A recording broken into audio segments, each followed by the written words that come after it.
They wanted to build a god, or maybe a weapon, something that couldn't be killed, something that couldn't be stopped.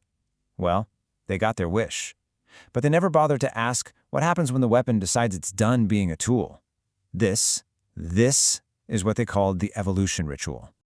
It's a question men have been asking for centuries, right? You think the answer is in armor, or training, or some kind of blind faith. But they had a different idea. A much, much crueler one.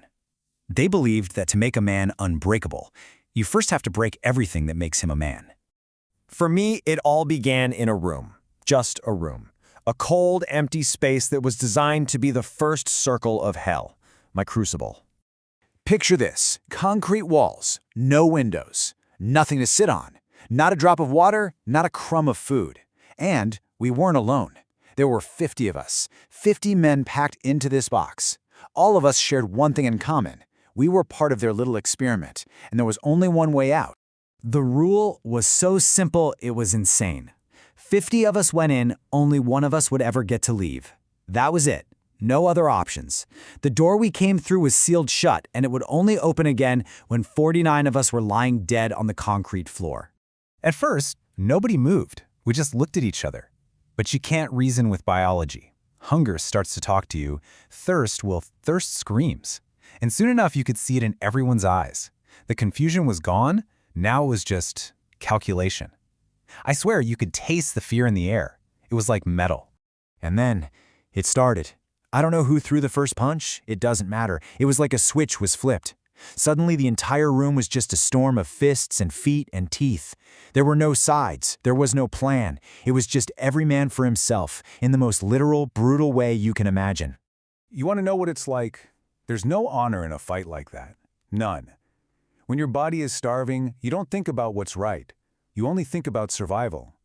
It was pure, raw desperation, a chorus of snapping bones and angry, terrified shouts. It was the sound of the will to live. Honestly, I don't remember how long it went on. Hours? Days? It's all a blur of noise and pain. But I remembered the silence that came after. The thick, heavy silence. And the realization, I was the only one still on my feet. I had won. But my prize wasn't freedom. Oh no, winning just meant I got to go to the next level. The fight for my body was over. Now, the real test began, the one for my mind. See, they weren't just testing if I could kill. They wanted to see if I could endure nothing. Absolutely nothing. Another door opened up, and on the other side, a smaller box, barely big enough to stand in. I stepped inside, and a slab of metal slammed shut behind me, plunging me into total, complete darkness. The silence was so deep it felt like a physical pressure on my ears. My reward for being the last one standing was to be buried alive. I was in there for 50 days. 50 days. At first, the silence makes you hear things. By day 10, hunger wasn't even a feeling anymore. It was just a memory. By day 30, my mind started to come apart at the seams. I was seeing things in the pitch black. By day 50, I couldn't even feel my own body. I was just a thought floating in an endless void. And that was what they wanted all along. This wasn't just torture for the sake of it, it was pressure. They had this theory, you see, that if you push a man past every single limit, physical, mental, emotional, something inside has to give, something has to change. They called it latent potential. The idea that the mind, when it's pushed right to the edge of insanity, can actually rewrite the body, force it to evolve, force it to do whatever it has to do to survive the unsurvivable. And in that dark, silent box, I became living proof that they were right. It wasn't like a lightning strike.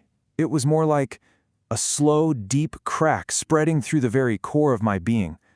A barrier inside me that I never knew existed just shattered.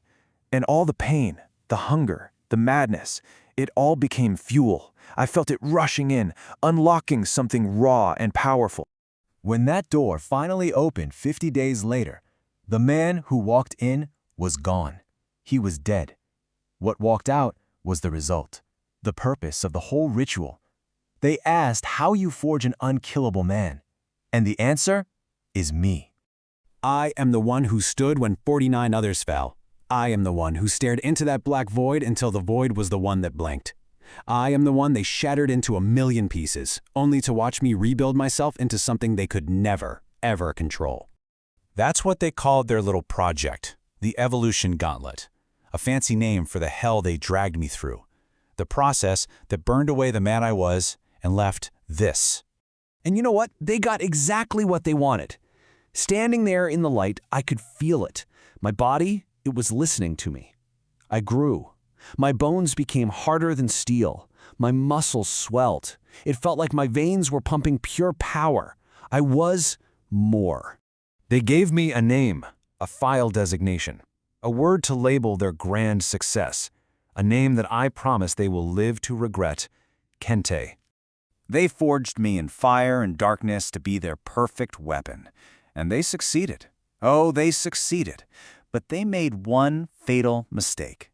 It never occurred to them that a being with the power to rewrite his own body might just have the will to rewrite his own destiny. And believe me, mine is just getting started.